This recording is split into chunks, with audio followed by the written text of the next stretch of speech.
I've just been notified that our main guest for today is still finishing off something in Parliament. And as soon as it's done, he's going to be joining us. But what I want to do, perhaps, Sima, before the Deputy Minister joins us, I actually want to start it the wrong way round, which is the right way round for today. Can we start dealing with some of the questions and take them so that by the time he comes in, if people have questions that they have asked, we would have noted for them to take for them to get a response from the Deputy Minister. So today we are doing things differently because what we are having is the very last of these sessions for the year. And we would like to hear also from you, what is it that you would like covered in these spaces, and how would you like the Deputy Minister to be engaging on this platform moving forward? So you're free to raise a hand and say what you're interested in raising with him. He will be joining us in a few minutes. Good afternoon, Sima. Good afternoon, Flo. Good afternoon, everybody. I cannot believe there are just, 21 days left in 2021. So we're about to step into 2022. We're all hoping we're not going to push that door too far into the new year. We're all crossing our fingers. It's going to be better than this year. So I'm excited about today. The Deputy Minister, it's a chance for us to flip the script. Usually he's the one asking questions of our guests. Today, it's us in the audience that gets an opportunity to pitch a question to him. We remember him from the Young Lion days, and now he's a bureaucrat in government. An opportunity for us to put whatever question we have, what's burning that you'd like to ask him, ideally specifically towards the roles he has in the public service. But let's see, let's get some of the questions going. I think indicate to us what's on your mind. We'll put together some of those questions, and as soon as we have the Deputy Minister on the line, we'll run through them. Let's see a show of hands and some of the questions coming through.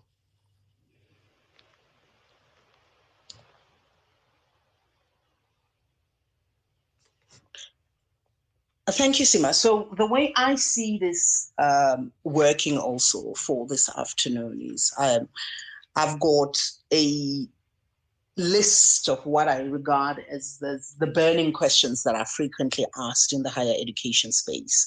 And I don't want people to shy away from that. These would be questions, we know this, Sima, if you are going to be having a conversation, NSFAS is going to be high up on the list of the things that people are going to ask. We will take some of those, but we will not be taking them on a case-by-case basis.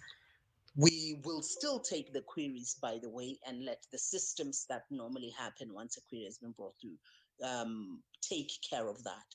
But we need to talk about the vision that he has, and we need to hear people questioning perhaps how they believe we should be running the engagements that we have now on such public platforms, whether they want more of this, the kind of guests they wish we would host, and how that would help them out. But as soon as the Deputy Minister joins us, and he is joining in a few seconds, he will be the one that's able to give us his vision from a political perspective, because a lot of times what we sit and talk about is really things from a departmental operational perspective, which is good, but we want to hear the leadership vision as well. And let's not just talk higher education, let's talk science as well, science and innovation. This has been a big 2 years for science in South Africa. So why not? I think we should touch on that too, Sima. Your view? No, absolutely. I mean, if we look at what we've been doing in the science and innovation space, there's a lot going on. I know Deputy Minister has views on everything. So I want to hear them. I want to hear as well, because we are used to experiencing him as the Deputy Minister within the department. We also want to hear Buti Manamela's views on some things. We spoke recently about the issue of bogus colleges. It also crops up at this part of the year. So it's not only the usual questions that we have on the platform that come through. Like Flo indicated, I think we're not going to do specific questions on NASFA's queries. We'll do that through the usual channels.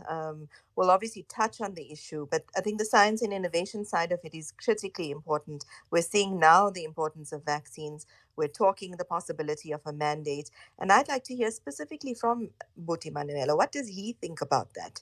What are his views on that? So I see he's just joined in. So welcome to the platform, Deputy Minister. This is Off the Cuff with Buti Manamela. We're kicking off. It's now about 24 minutes to 1. Deputy Minister, what's on your mind this afternoon? You're coming through from Florence Head, a key meeting. Do you care to share with us? I think take us into your confidence, as the cliche goes. What happened in that meeting? Well, it's we currently having a good day, Sima and Florence, and also to those who've joined us on the space. I'm quite excited about today's space. Also a bit anxious because I don't know what you guys have put up in your pot, but we were just in the parliamentary session now where we're taking questions. I mean, where it's the budget votes. Each budget. I mean, each department's budget vote has to be voted for by today. If that doesn't happen, it means that we won't have money to to expand bursaries. We don't have money to build more infrastructure in our higher education institutions for NSFAS, and all of that. So that's why it's such a big priority today in Parliament. It's a big session. So we're hoping that all the budget votes will go through, particularly our budget vote. Yeah, so that's where I was just now. Good to know, DM. I think it was important. We had people on the platform. We had a 12:30 kickoff. We were just chatting. What we'd like to hear from you are your opinions and thoughts on some of the key matters we're dealing with as government. You're very familiar with the key challenges as well as the key achievements of the departments of higher education and training, as well as science and innovation. Let's kick off with the burning one, the one that we often talk about on this platform before we move on to the other topics, and we'll get Flo to come in a bit. What is your view on the issue of student funding in South Africa? What needs to happen in order for us to tilt the balance more in favor of students? Thanks, Emma. Look, I think firstly we've done quite a great deal, as government in improving the student funding in our country. I mean, we've moved from a situation where firstly it was only university students who are being funded, and most of those, it was student loans through TAFSA, which then became the National Student Financial Aid Scheme. And we've now moved on to a full-blown bursary for those students who qualify, and it covers at university and also at TVET colleges. In fact, more than 90% of students who attend TVET colleges are covered by the National Student Financial Aid Scheme. The scheme has, over the last couple of years, been covering anything up to 700,000 students. And I think for me, that's a major, major achievement. But part of our concerns, obviously, is that, students who are recipients of government funded bursaries through the NSFAS, have to work hard. And I think most of them have. In fact, the numbers show that, in terms of the throughput rate in our universities and TVET colleges, the majority of those who succeed are students who are recipients of government bursaries. And what we really want to see those students do, obviously, is get employed, start their own businesses, in order for them to then contribute back into the national fiscus, so that the fund keeps on going on. But one of my there's obviously been a lot of challenges in dispensing the NSFAS funds, and some of those include, the fact that some of the students have not been receiving their allowances, and it could be because of a whole range of reasons. I met with the NSFAS on Monday just to try and get a deeper understanding of what could be the challenges, but also to try and see what are the measures that they're putting in place in order to resolve some of those challenges. And I think it's more administrative glitches.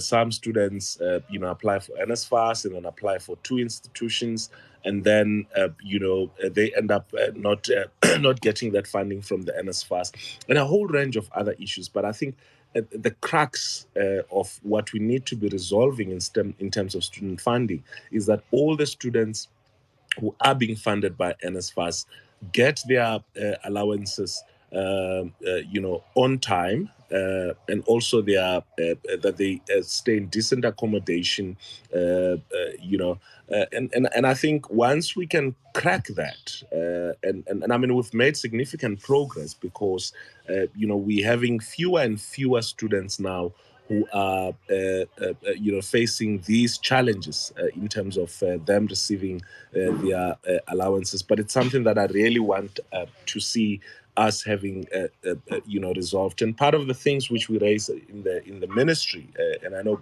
even the minister is quite passionate about this, is ensuring that we have a national student financial aid scheme that works and that delivers, that serves students.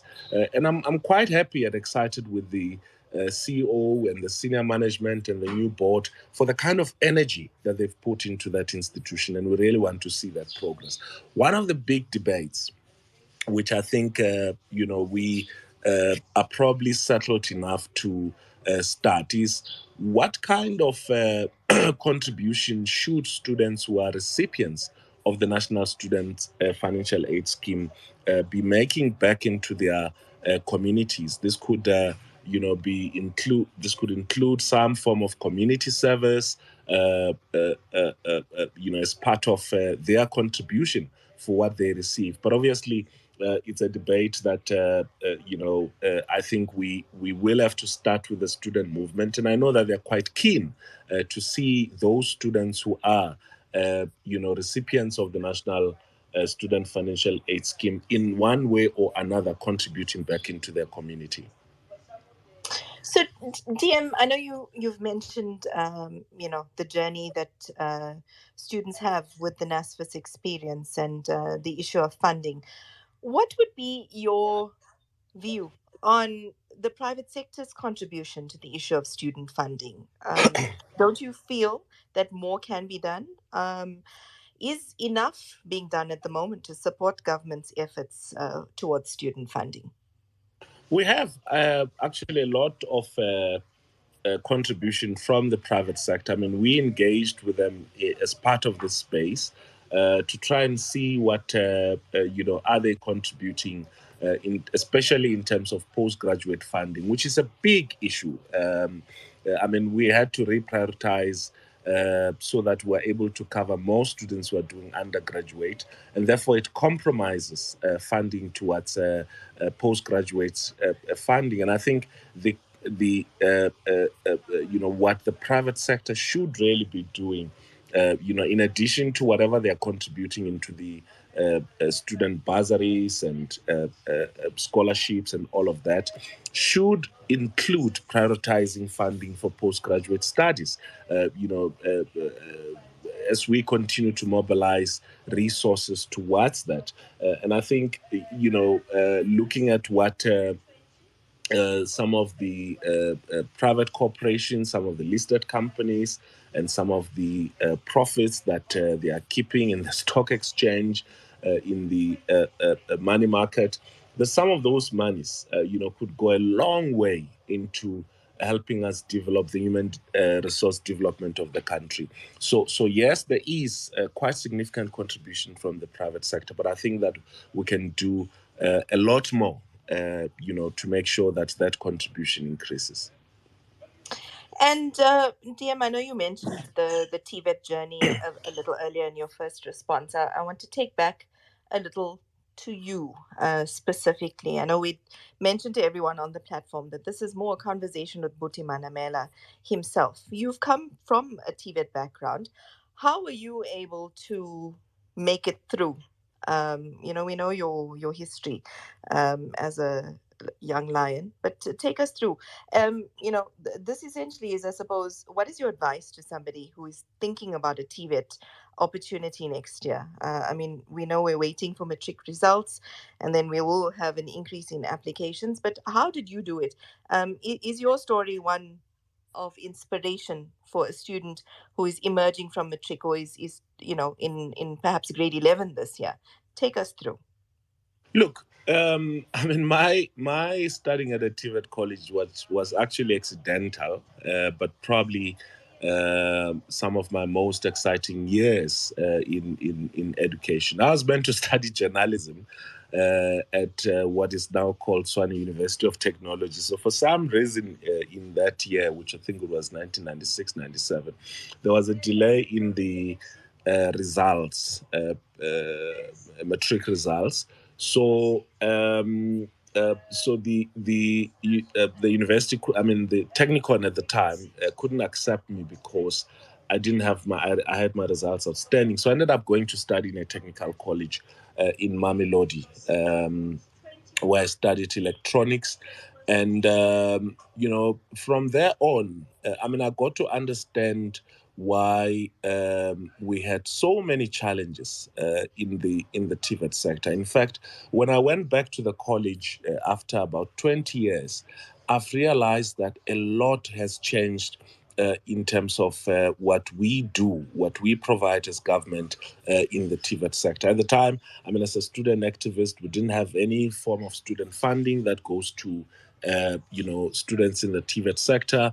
There was a lot of policy confusion and policy and lack of clarity in terms of the direction where the TVET sector was going to, and the distinction between and the connection and the seamless movement between, someone who comes from a school and someone who goes and study at a TVET college. In fact, most of us who studied at TVET colleges at the time had to repeat the curriculum which we did in standard 8, 9, and 10 because of the difficulty with articulation between the school sector and the TVET sector. But what we have now is a big drive. So most of the students who go to TVET colleges, choose to go to TVET colleges. Any country that does not invest sufficient resources in the TVET sector, it's not serious about its future. If we're looking at creating employment, if we're looking at giving skills for young people to become entrepreneurs. If we're looking at all of those issues, the TVET sector is the future. So there's been a significant increase in the number of students who go to TVET colleges. I mean, from a number, I think it was about 150,000 at the time when I was going in, when I was a student, to now we're flirting with around 700,000, 800,000 students who register at TVET colleges. Our plan as government is that by 2030, the TVET sector should be bigger than the university sector, because that's where the core of your workforce, the core of your small, medium, macro enterprise, has to come from. And with the country's direction moving more towards infrastructure development and all of that, I think we have to do much more. In investing in the TVET sector. I know that most students still have their doubts. Their first preference would be to go to a university and study there. But I think with the improvements that we've done at TVET colleges, they should definitely become, the first choice for those students who want to pursue technical education.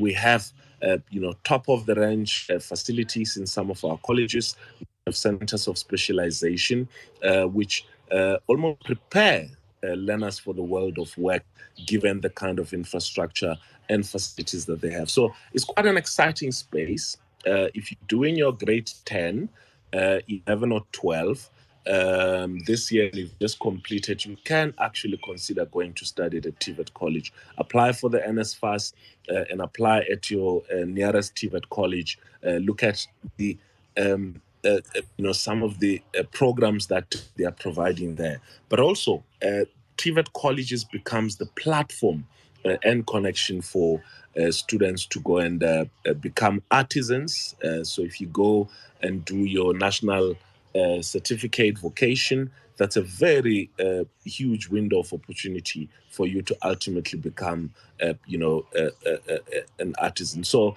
I think that we've done quite well, but yes, a lot more needs to be done in order to improve our TVET college education.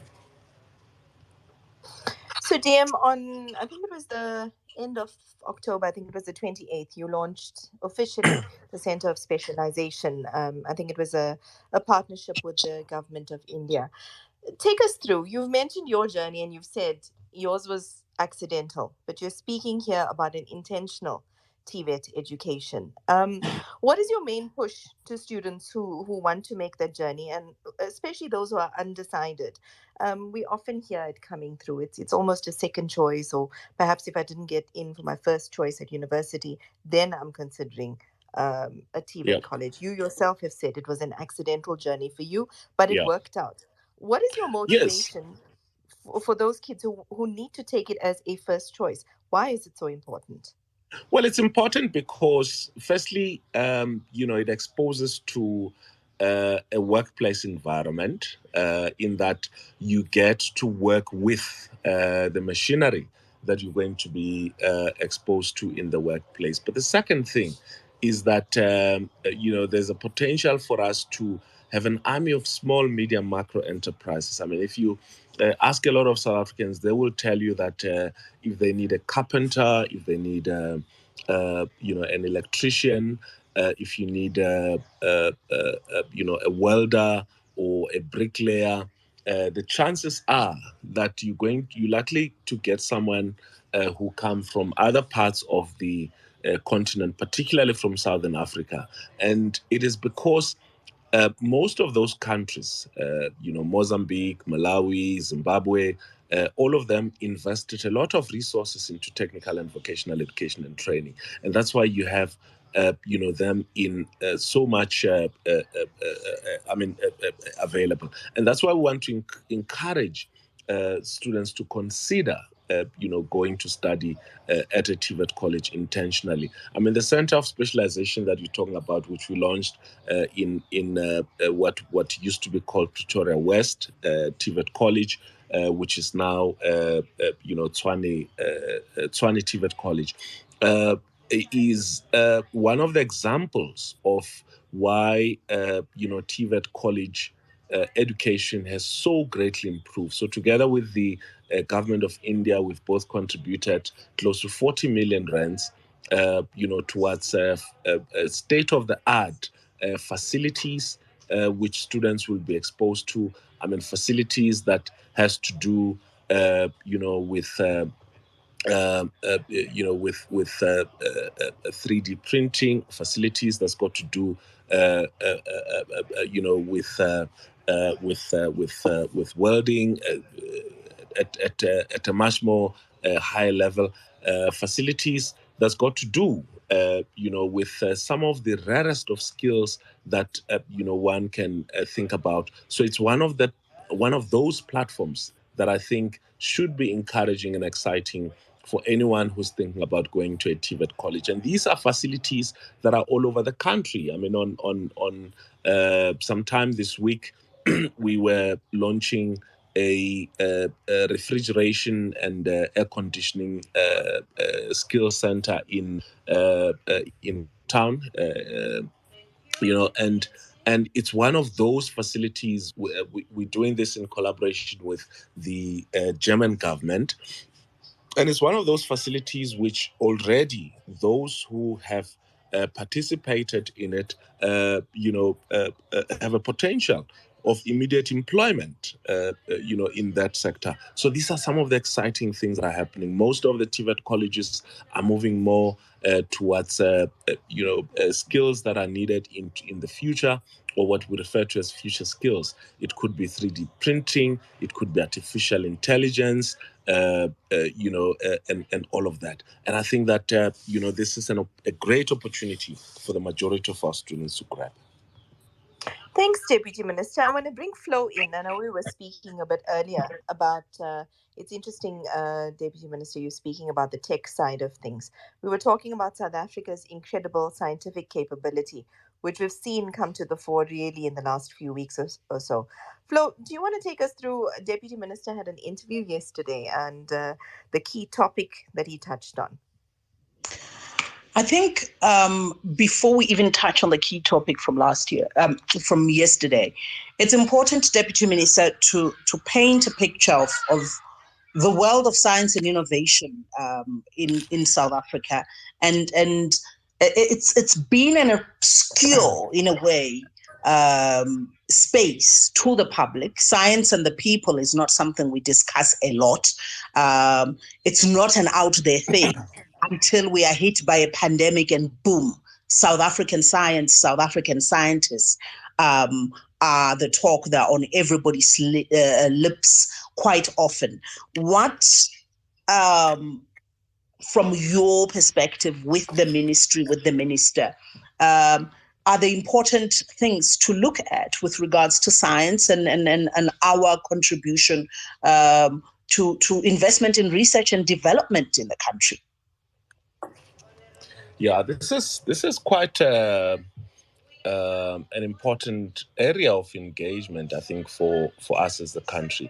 If you look at what has been done elsewhere in the world. I mean, in the advent of the global economic crisis in 2008, most of the countries that emerged much faster than the rest are those who invested in research and development, in innovation, in technology, in digitization, and basically those who kept up with the future, and that's where new jobs were created. And I think that, I mean, if you look at what we are spending as a country compared to those who are within the same bracket as us, in terms of development, we are still a bit far off, and this is what the Department of Science and Innovation is arguing in our decadal plan and also in our white paper, that we need to be driving more resources towards research and development and innovation. And precisely because that's where we're going to help unlock a lot of our economy. For instance, we are now, because of our investment in science and innovation and technology, we are now the only country in the continent that's capable of hosting the first ever a vaccine production site, which is based in Cape Town, and we're doing this in collaboration with the World Health Organization. So we're going to be producing vaccine throughout into the continent, but also because of this investment in science and technology and the passion that we have, particularly the minister. We've seen the scientists in UK Zaran being responsible, for the discovery of the variants.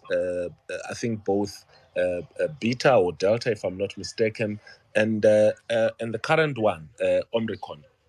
And so, had it not been of this investment that we've done in science and technology, we would not be able to, do some of these things that we are doing. We, have the potential of becoming the hub in the continent. As it relates to, you can refer to medical science, you can be referring to technology and digitization and all of that. I think that we're placing ourselves right at the center, of science technology in the world. Part of the things that when the president combined the Ministry of Higher Education and Training and that of Science and Innovation, which I thought it's something that we need to be driving is to take science to the people, because we have a situation where in things that we interact with on a daily basis are really governed by science.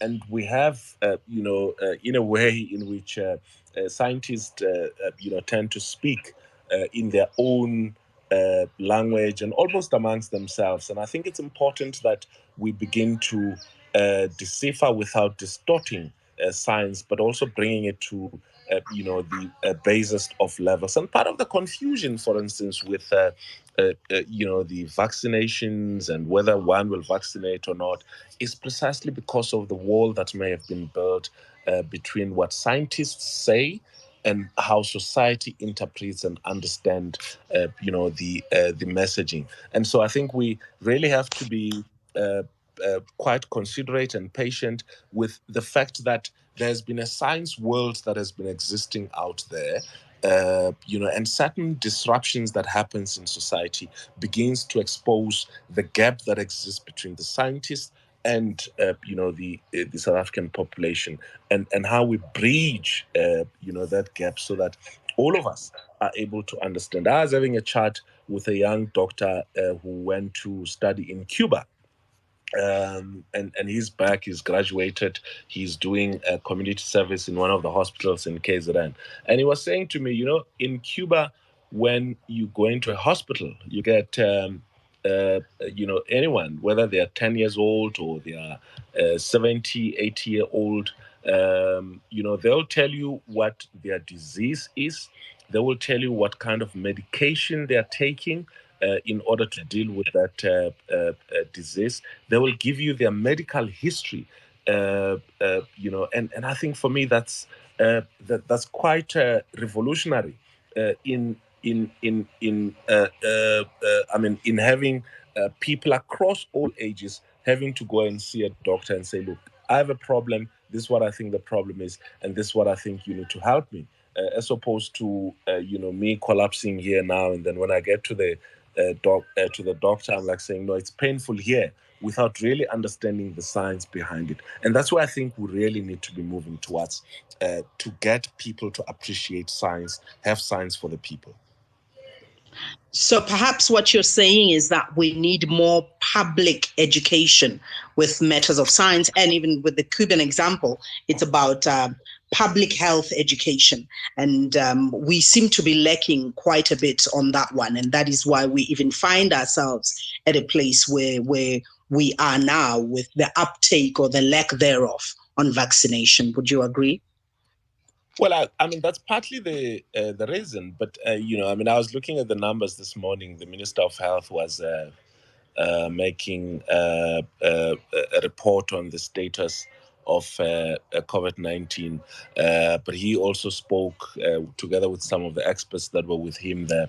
They were talking about the uptake in terms of vaccination and the fact that about 76% of the people who have been hospitalized are those who haven't taken their vaccine, but also that the hospitalization numbers now are lower compared to with the first, second, and third wave. So there is a take up in terms of vaccination, and yes, of course, there's still those voices.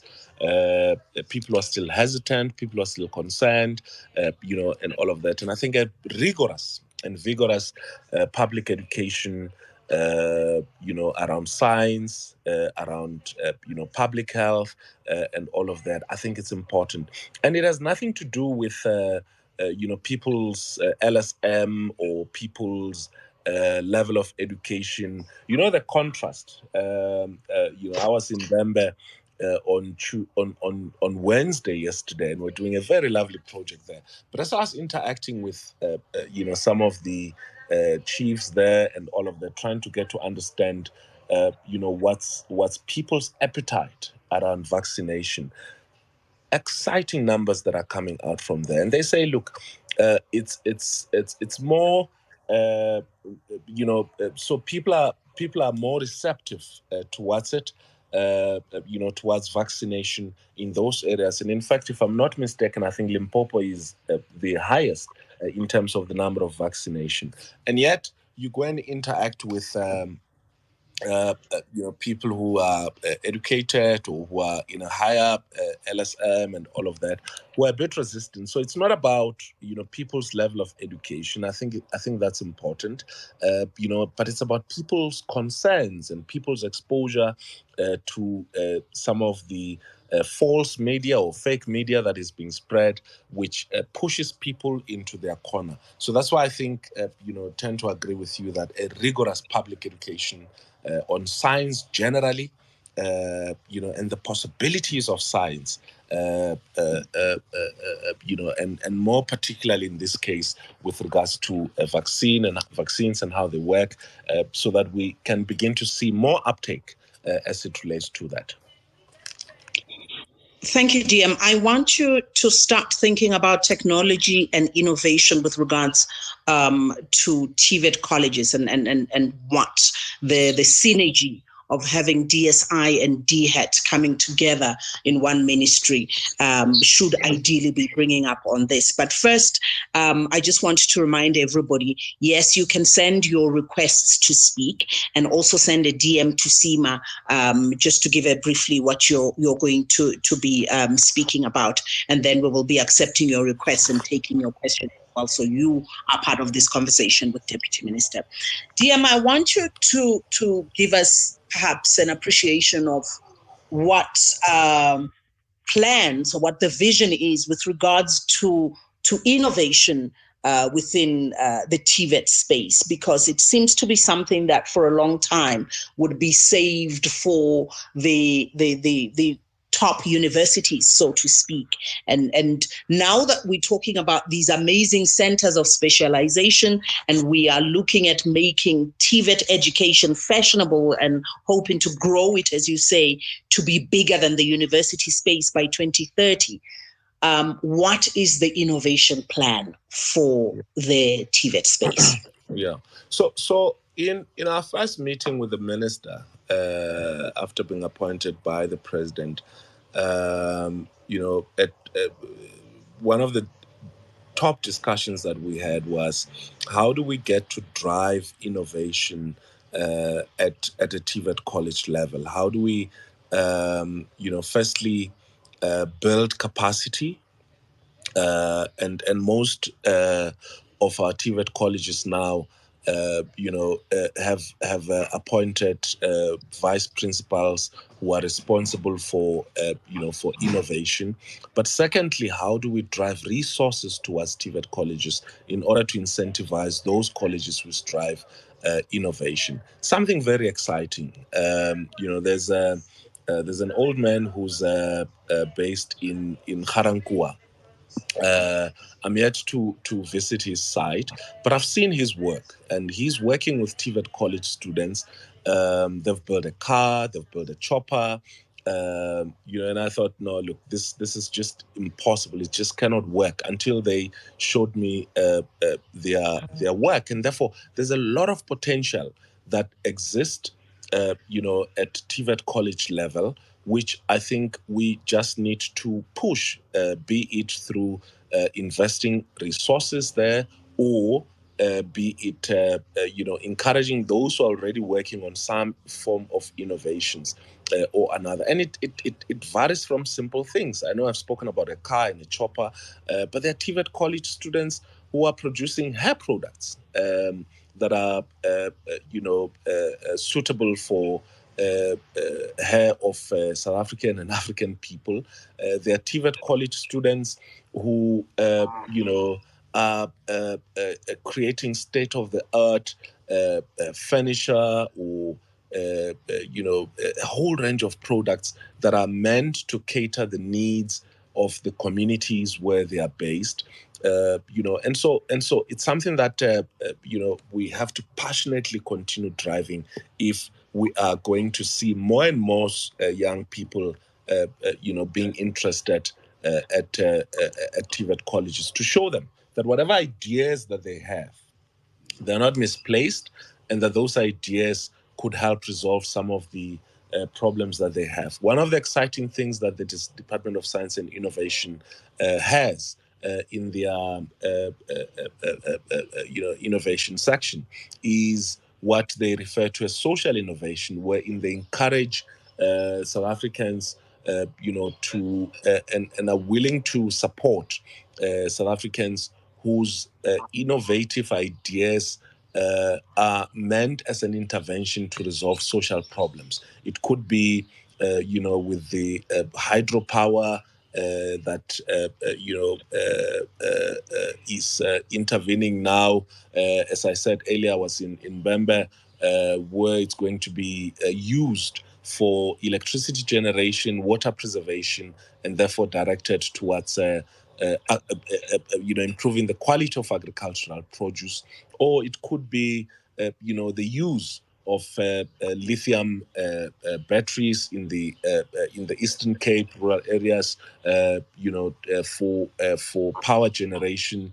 So those kind of ideas and interventions are important. And yes, I of course believe that we could be doing a lot more than we have in recent times as it relates to supporting some of the innovation ideas that are coming out from our communities. Sima, I want us to start taking some of the questions from people in the space. And before you take, and you can start accepting some of the people requesting. We had a question DM from Anza Tiba, who asked, what's the higher education department's plan going forth regarding funding postgraduate students with substantial funding, she says in brackets. She says, I know we talked about funding opportunities, but from the department itself, what's the plan and how can we keep you accountable?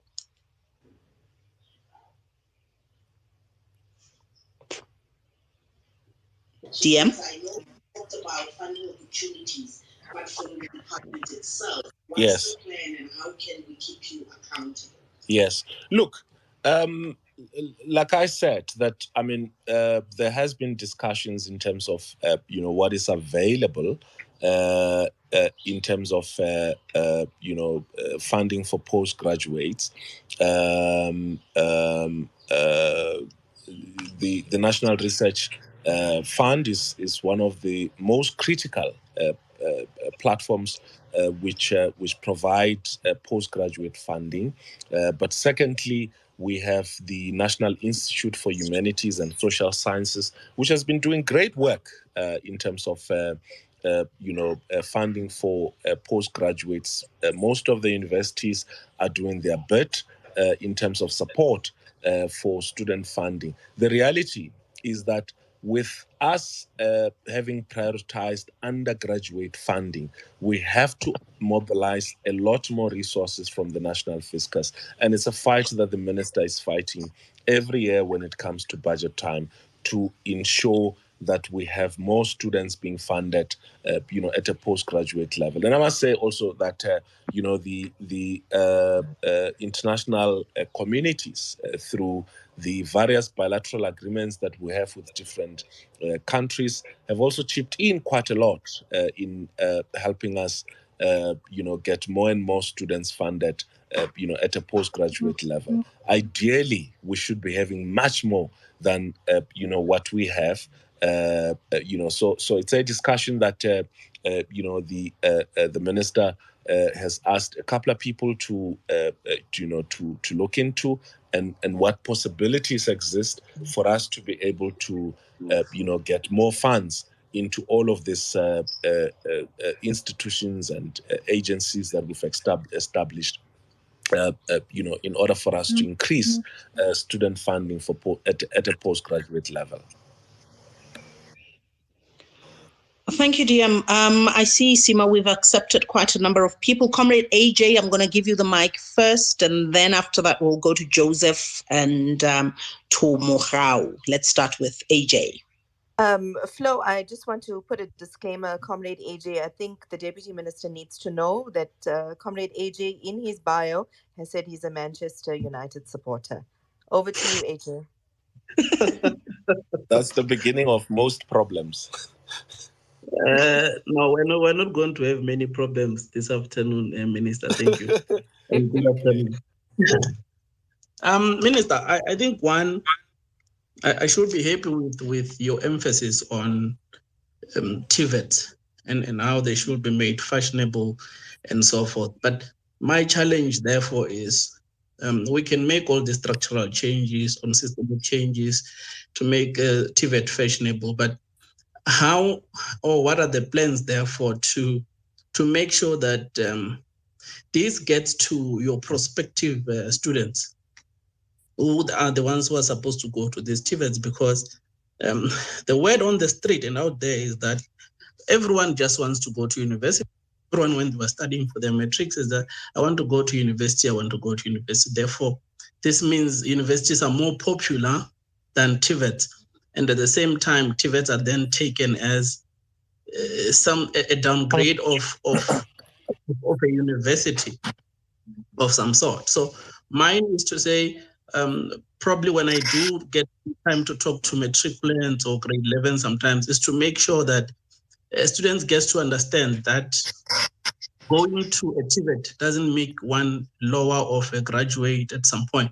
Because I want government to check if this information can be driven through very consistently to prospective students to say that there's nothing bad with strictly applying to a TVET college, because the scarce skills that gets to be served there are very important as well. But at the same time, mine is to say, do you have plans or have you ever thought about how do you then attract students to apply to these TVETs and take it as an institution of higher learning of choice rather than a degrade of a university where they would have wanted to go there initially, you know? And Look, firstly, yeah. Oh, okay. I want to go to the second one, that Okay. the issue of NSFAS, and thank you for having upgraded to it to a bursary of some sort. But at the same time, this is the state funds that are being used to fund students or to fund people getting their degrees and so forth. But at the same time, yes, we fund these people, they go get their degrees, they come back and sit and there's no jobs. Funny enough, Minister, just yesterday, I saw a post on Facebook that says billionaires have made it are full of dropouts than people who went to school. Therefore, that means to you, they are more inspiring to the public.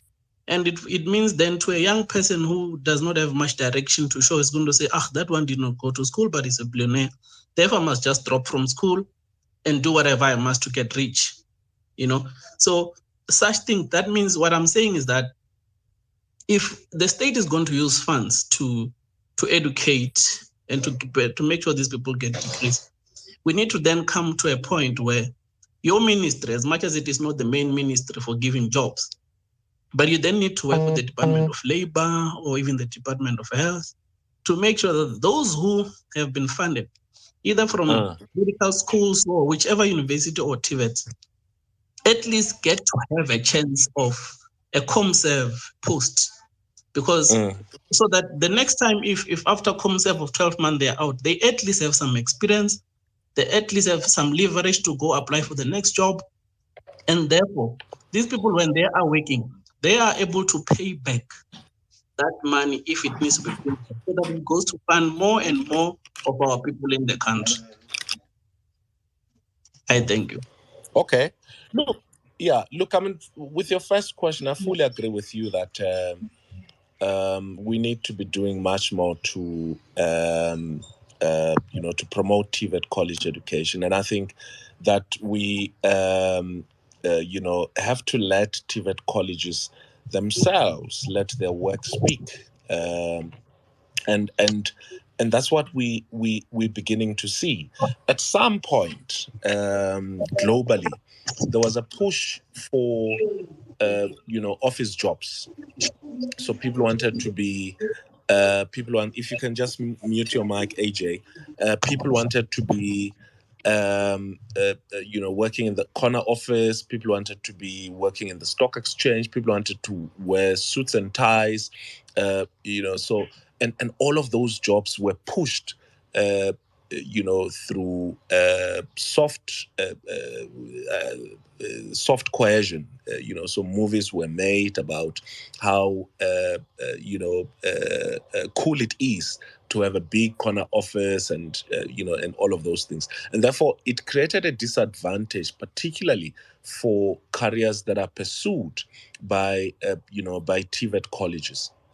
And so we have to reverse that, and I think we're doing well, and of course we can do much better for us to get young people to have interest in TVET college education. We should not confuse the two. There's a distinction between going into a TVET college and also going into a university. During elections campaign, I went into a house in Soweto, and I spoke to an old woman there who was telling me, look, my child is a slow learner. I'm like, what's a slow learner now? And they said, no, it's these kids who can only work with their hands, so he must go to a technical college and all of that. And I have a serious problem with that, because it seems to be something that's widespread, that kids are regarded as slow learners, and therefore they need to be taken to TVET colleges. Any student who goes into a TVET college, and I hope there are some here in the space who can tell you that TVET college education is as challenging as university education, because you learn the same mathematics, you learn the same science, you learn the same financial skills or human resource skills. Only that the huge difference between the person who goes to a TVET college and the one who goes to a university is that the one who goes to a TVET college has the advantage of workplace exposure by the time they complete their diploma, and also have the potential to go and pursue their career at a university, or their studies at a university. So we should never claim that the TVET colleges and universities are the same. But secondly, we should also stop this mentality that TVET education is of those who are slow in learning. There's no such a thing as someone who's slow in learning. Why are we not having teachers who are slow in teaching, for instance? And I think that we must encourage students who want to pursue certain trades to focus on their studies. You'll still need to work harder and study harder if you go to a TVET college, and both streams of education are better. Also, I agree with you that it's a bit of a challenge when one goes to a university and they do not get employed, or to a TVET college and they do not get employed.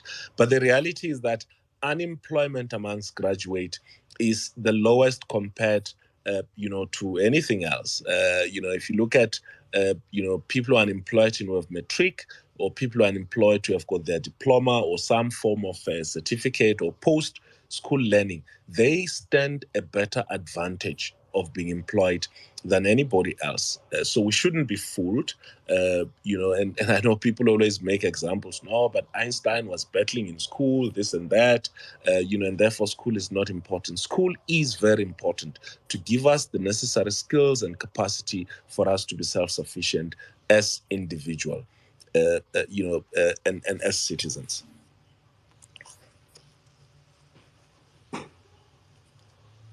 Thank you. Thanks, Deputy Minister. I think we have Joseph on the line. Joseph, you had a question around entrepreneurship. Please go ahead. Okay. Thank you for this opportunity. Start by introducing myself. I'm Joseph. I'm the founder of Intellectual Studios, an innovation business based in the Val. So my question to the Deputy Minister, it's around entrepreneurship in TVET colleges. You spoke about uh, the value of TVET colleges in society. And I also believe that people who actually are hands-on, they have actually more value in alleviating unemployment in South Africa. They are the ones who actually have what it takes to bring the number of unemployed people down. You also made an example of people making a helicopter that you wanted to see. So those are the type of people who we need in society, and they can be produced in TVET colleges.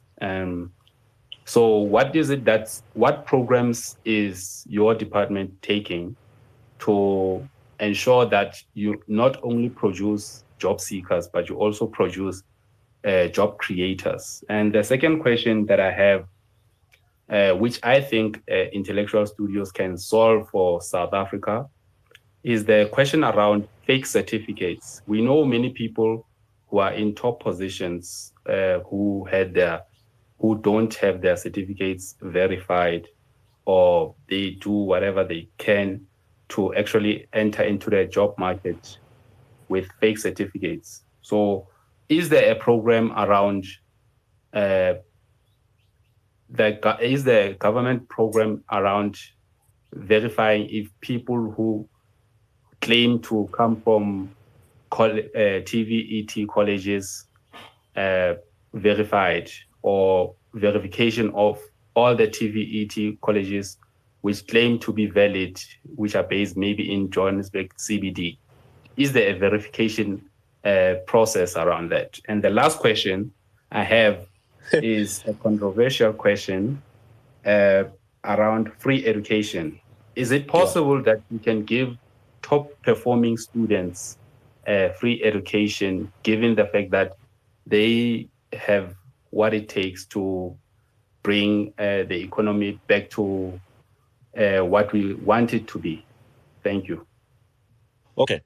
Let me start with the third question. So as is now, the criteria for providing government bursaries includes the fact that one has to perform or have performed well academically. So universities accept you, and then the NSFAS then kicks in to fund you. So students who qualify academically are the ones who are being funded, who are getting free education in the country, on proviso, obviously, that their income or their household income is of a certain level. So that's the first thing. And I think what's exciting is that most of the students who are recipients of NSFAS, as I said earlier, have been the ones who've been performing quite well at university and at TVET college. Now, with regards to your second question, yes, we do monitor. In fact, we're going to be opening next year's space. The first few episodes of next year's space, this space will be discussing, fly by night universities and TVET colleges. It's something that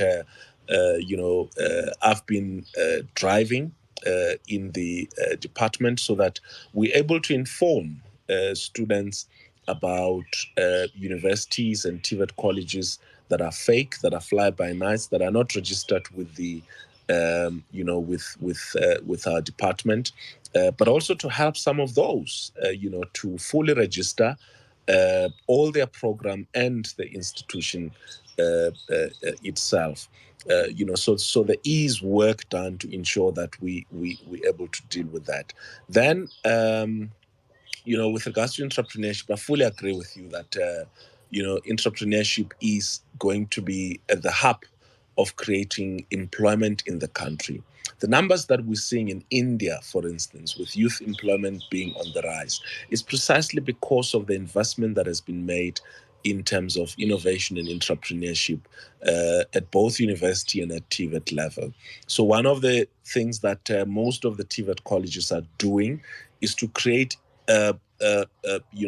incubation centers and innovation hubs wherein they house their graduates, and then they help them start up businesses, in collaboration with CEDA and the Department of Small Business Development. And this has been working quite well. I mean, Muteo TVET College is one of those colleges where, they've been doing quite well in terms of promoting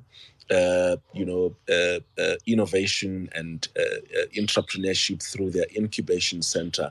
You've got fashion designers, you've got motor mechanics, you've got welders, you've got bricklayers, people in civil engineering, and all of that who are being helped to start their own businesses. The college that I went to as far back as 98, 99 had an incubation center which encouraged students to pursue entrepreneurship. So I fully agree with you that this is one area where we need to be seeing more resources, coming in.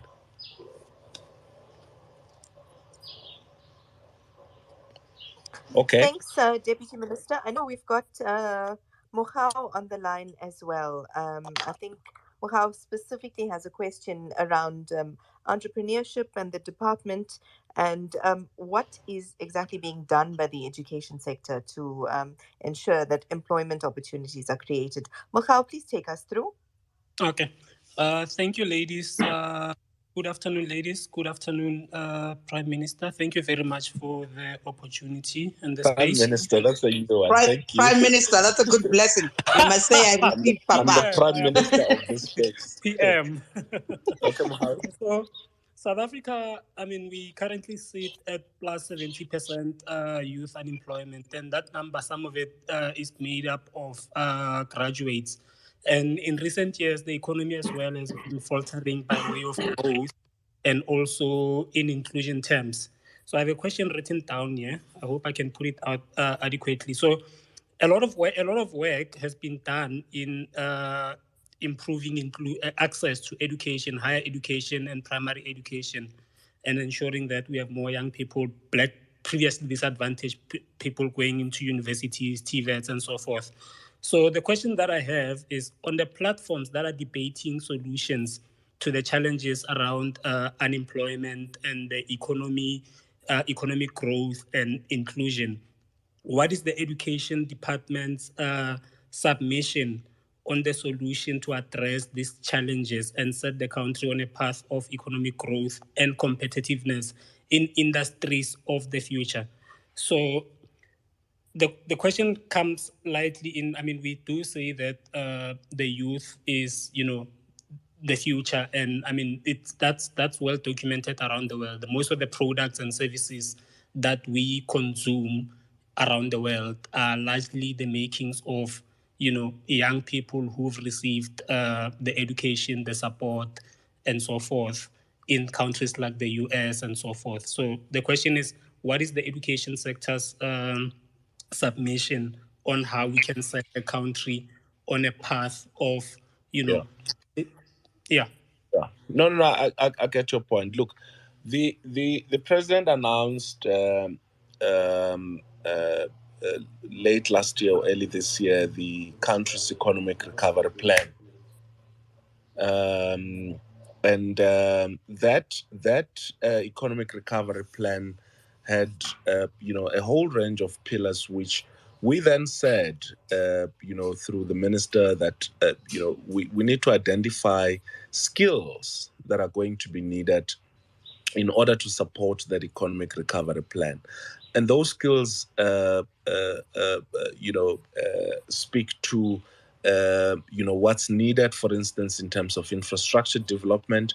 There's a huge investment and drive both by the private sector and by government through, public finance, whose intention is to drive the economy. And so it means you're going to need people who, or skilled youth workforce that are going to contribute into, infrastructure.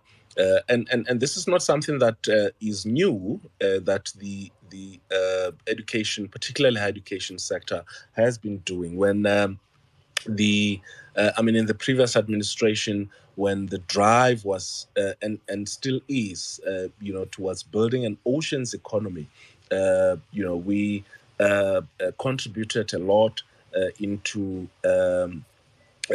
producing skills that are needed in the marine industry.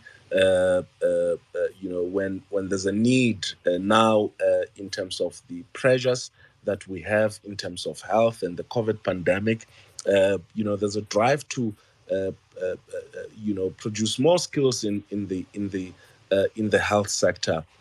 Our engagement, for instance, with industry directs us towards the skills that they pressingly need, and on a periodic basis, the minister then announces what those skills are and begin to drive our higher education institutions, both universities and TVET college, towards those particular skills. So we are, actively working in contributing towards government's economic recovery plan by identifying those sectors which government have noted as economic drivers, and therefore work towards producing skills that are going to contribute into that. And some of it includes reorienting graduates who may have qualified in one area or another. Maybe someone has done human resource, and we need more people who are going to be civil engineers, or we need more people who are going to be plumbers or bricklayers and all of that, and therefore also intervening at a postgraduate level, so that we direct the skills towards what the labor market demands. So there is a conscious decision on the part of our department and ministry to drive our higher education institutions to produce the skills that are needed. And of course, it remains a continuous debate because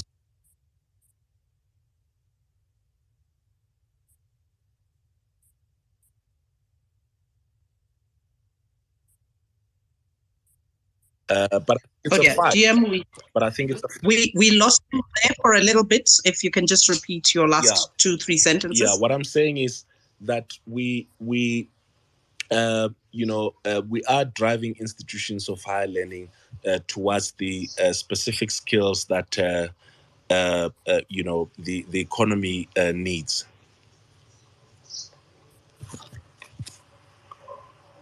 Thank you, DM.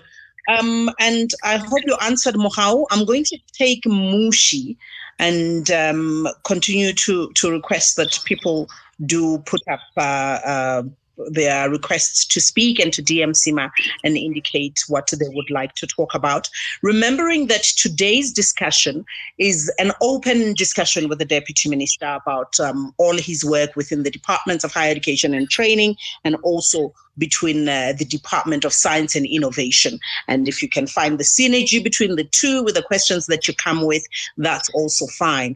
This also means that you can ask beyond asking about the education curriculum and programs in the TVET colleges, or with NSFAS and student funding. You can really go throughout the entire skills base as well. You can feel free to speak about the CTAs and the learnerships available in the public sector, in the public space, within the DHET programs.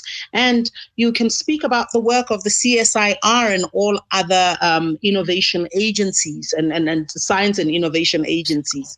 If these are the ones that you feel you're passionate about and you want to talk to the Deputy Minister about. Mushi, you've got the part. Thank you, Mayor.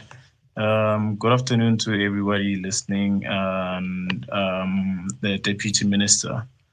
I have a question regarding the media and entertainment sector. My question is, what is the plan regarding involving the media and entertainment sector in such conversations about science, technology, and innovation and development? I ask this because what's popular in the sector or what's seen by many people is the frontline careers, the musicians, the actors, and everything else. But behind that lies the careers that drives this industry forward. So there seems to be a very little drive in creating awareness, showing all the possibilities that exist for creative people or people with qualifications such as electrical engineering, mechanical engineering, IT, and so forth in this sector. So this is a sector which can add greatly to the GDP of this country and create a significant amount of jobs, and when developed properly. But so far, I don't know, maybe I'm not paying attention to everything that's being done, but so far it seems as if the conversation is not being held properly in terms of how do we link science and technology and innovation and development, link it together with the media and entertainment industry so that it can be more, or can also be more sustainable to a whole lot more jobs that are possible within the sector. Yeah. Thank you. Yeah. Yeah. Look, I mean, I fully agree with you, and this is actually something that's very exciting for me, and I'm quite passionate about it. So there has been a drive for some time towards science, technology, engineering, and mathematics by government and by the private sector, and it has, to a certain extent, been detriment of the social sciences, the creative sector, the media sector, and so we tend to push kids at a school level to pursue studies towards science, technology, engineering, and mathematics, and that's why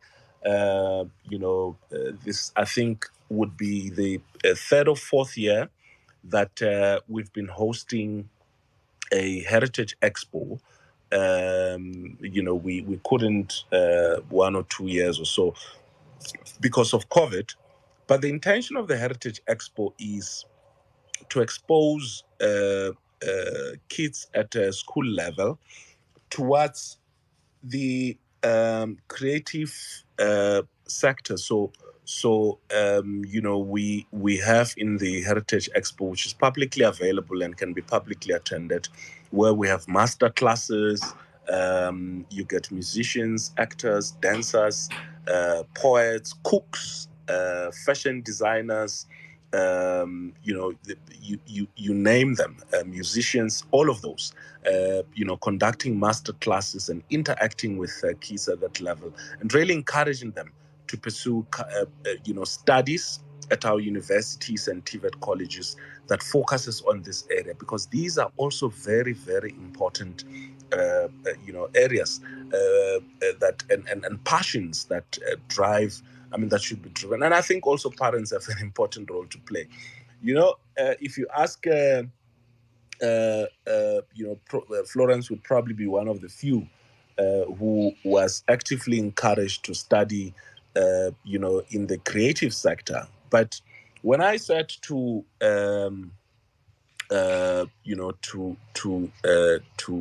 my mother that I want to be a journalist, and she just looked at me and said, "No, you must go and study for a proper job.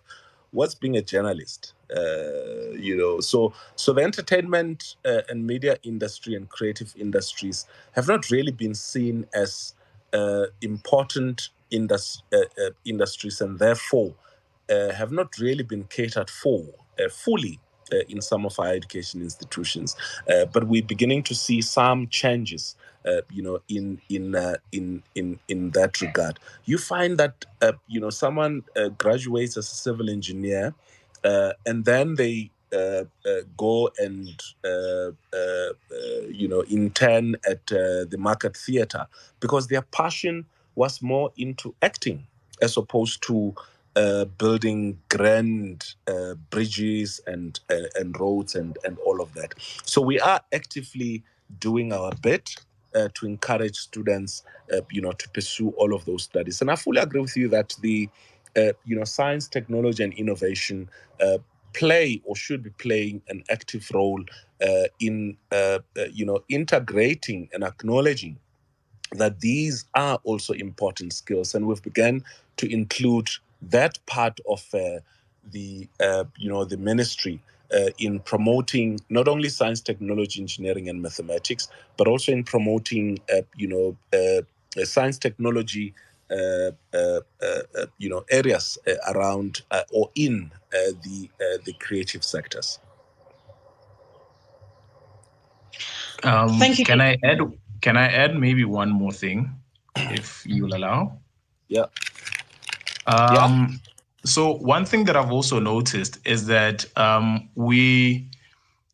people tend to. I think you've also mentioned it. You used an example with a person studying civil engineering, and then after studying civil engineering, they later realize that they're more into acting and so forth. And that's that. There's no problem with that, but I'm more concerned with people not realizing the space for, let's say, a civil engineer within the sector. Where Oh we yeah, yeah, have yeah. theater, No, we have theaters that are yeah, being designed, exactly. we have stadiums that are being built, and all those things, they need to be built with both the engineering side being considered as well as the creative and the functional side that is beneficial towards the industry to go forward. Oh, no, most definitely. Most definitely. I mean, when we have the Heritage Expo, so we're not saying, look, if you want to be an engineer, you have got nothing to contribute into the creative sector.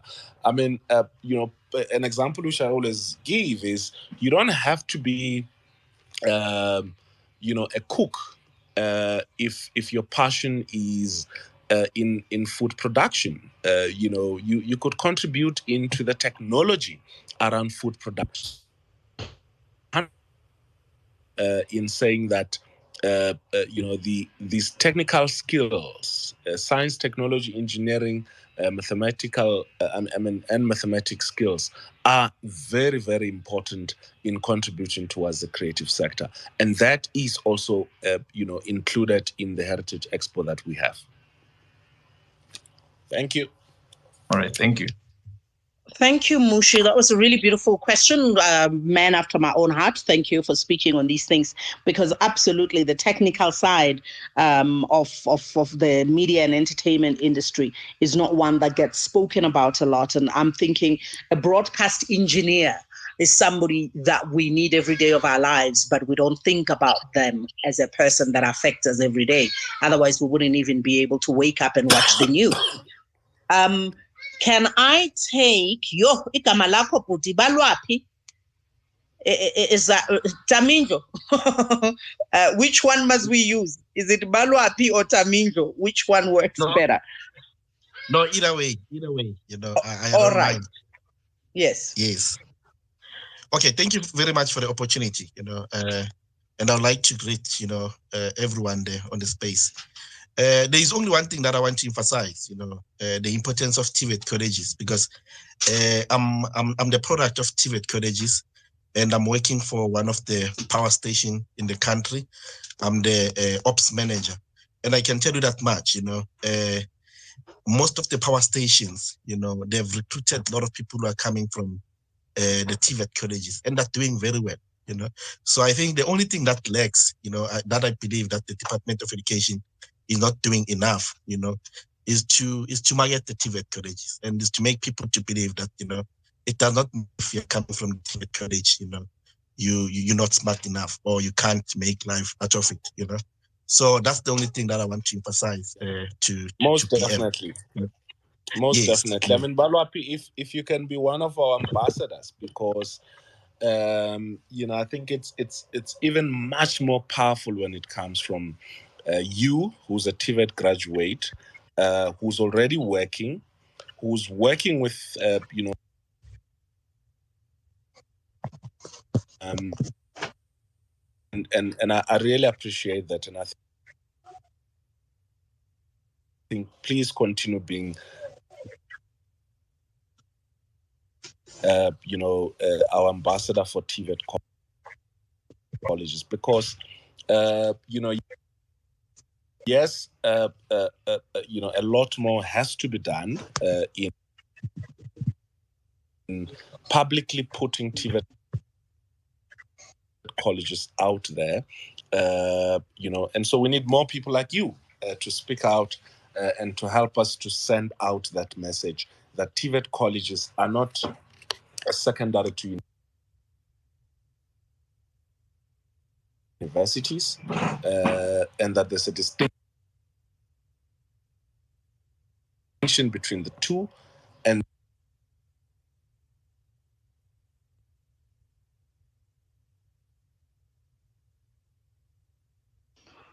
Okay, DM started having connectivity problems there, just as he was giving us that beautiful response to Balwapi.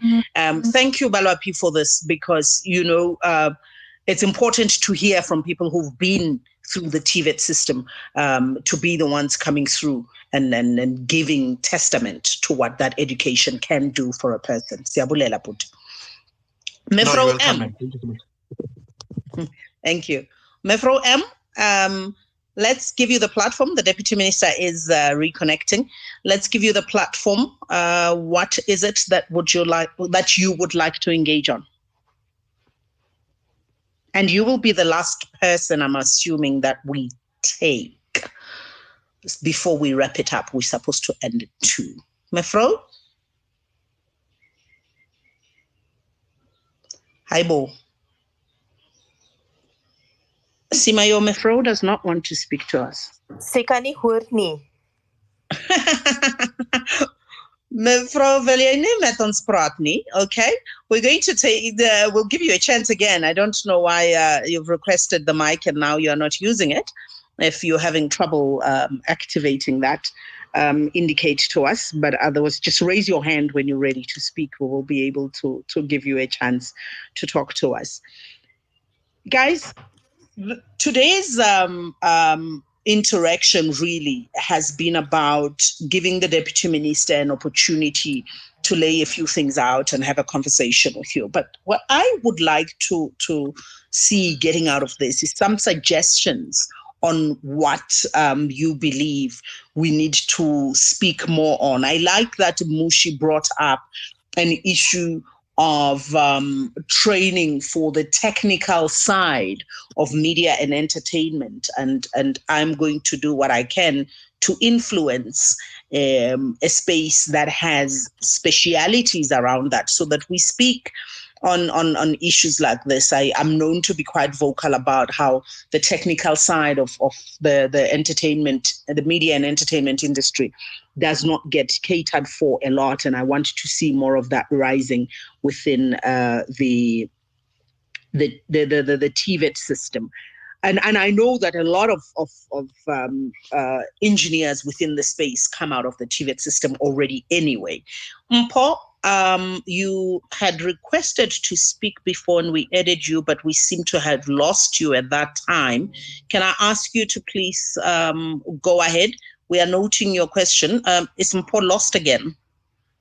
I think Mpo is coming in, Flo, as a speaker in a few seconds. Okay, yes, all right. Mpo, we have you as a speaker. You may go ahead. The Deputy Minister is reconnecting. We will be able to have him respond to your question. So you can go ahead and speak.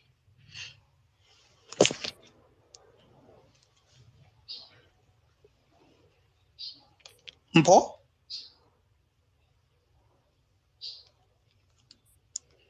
All right. I think it's a challenge perhaps on Mpo's line. Good afternoon. To come in, Flo. And I know... oh, there we are. We've got Mpo. There we go. Thank you, Mpo. Mpo, please go ahead. Good afternoon. Afternoon, Mpo. We're listening to you. Deputy Minister is listening to you. Good afternoon. Good afternoon, Paul. Oh, Ish, I'm sorry. I'm having We can hear you. connectivity issues. Okay. Yeah. My question is about NERSAS, about the N+1 rule.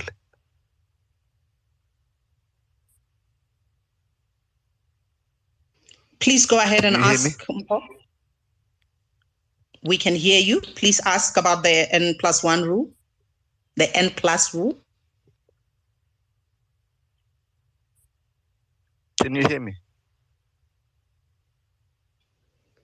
Yes, Mpo, we can hear you. Can you Please hear me? ask your question about the N plus rule.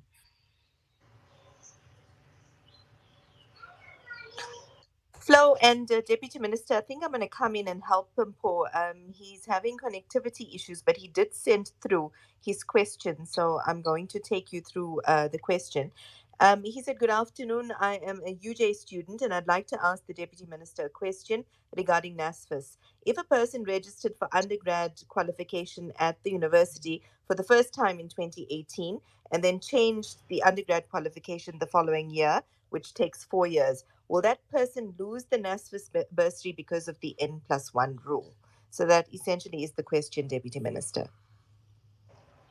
Okay, so if you register for a 4-year degree, and what happens? Okay, so the question was, if a person registered for an undergrad at the university for the first time, I think in his case it was in 2018, and then he changed the undergrad qualification the following year. Okay. To another qualification, I'm assuming that takes 4 years. So he wants to know, will that person lose the NASFAS bursary because of the N+ rule? Okay, I think it's something that we'll have to check with the NSFAS guidelines as to whether does that apply or not, and then get back to Mpo's specific case. But what I really want to emphasize with regards to this is that the intention of the N+ rule is to encourage students to complete their degrees or diplomas or certificates on time. It's not punitive. It's not meant to punish people. And students complete more, we will have students having access to university and TVET colleges. And I think we need to take it within that context. That I think Paul should send you his details, and then we can send him a response in that regard. Thank you, Deputy Minister, and I'm hoping your connectivity is going to work with us here. It's been wonderful chatting over different things on this platform. Are you carrying on with Off the Cuff in 2022? What's the plan? Well, yes, we are. I mean, this has been an exciting journey and platform. It's still new. And I think our intention is to interact with particularly students. But as you know, we both the departments of science and innovation and higher education do not only cater to students, they cater to a whole range of sectors in our society, and the intention is to reach out to as many of those as possible. It's been, we've had discussions on quite exciting and interesting topics. We've had the minister coming here when we're, launching the NSFAS application. We've had a discussion on issues around mental health. We've had discussion on issues around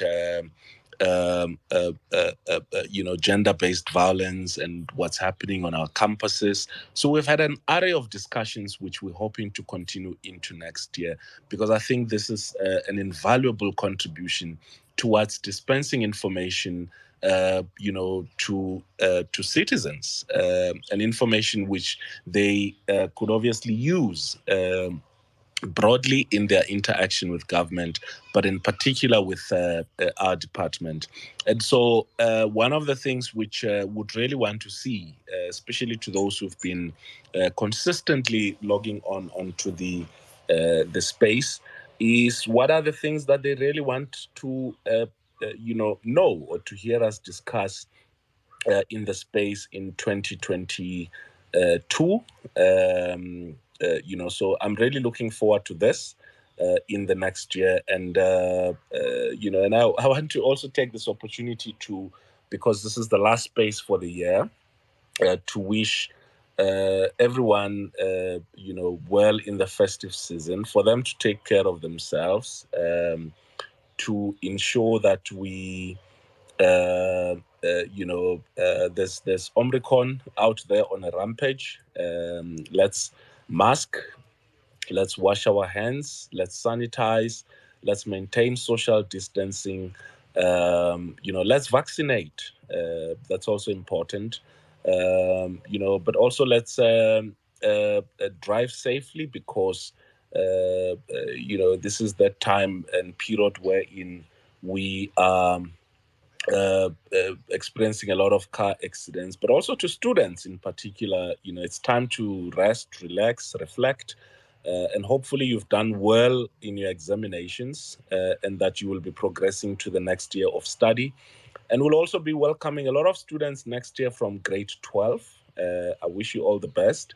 Our universities and TVET colleges will be there to welcome you. So the space will continue to engage on issues that we believe are pertinent and affects and are about the needs, interests, and aspirations of young people, students in particular, but of every South African. Thank you very much, Deputy Minister, and thank you, Seema. Your goodbye words, and we're out. Thanks so much, Florence and Deputy Minister. Couldn't have put it better myself. Have a safe holiday period. As the Deputy Minister said, please don't forget to vaccinate, drive safe, party responsibly, and remember, it's heading towards, Friday afternoon. Time for a glass of in safety. Thanks, everybody. We're back with Off the A Cuff glass with of Buti safety is Manamela. important. That's what I meant, Deputy Minister. Yeah. We're back next year with Off the Cuff on the Friday. I think it's the 21st of January. Keep your eye on the Deputy Minister's timeline. Thanks, everybody. Thanks, everyone.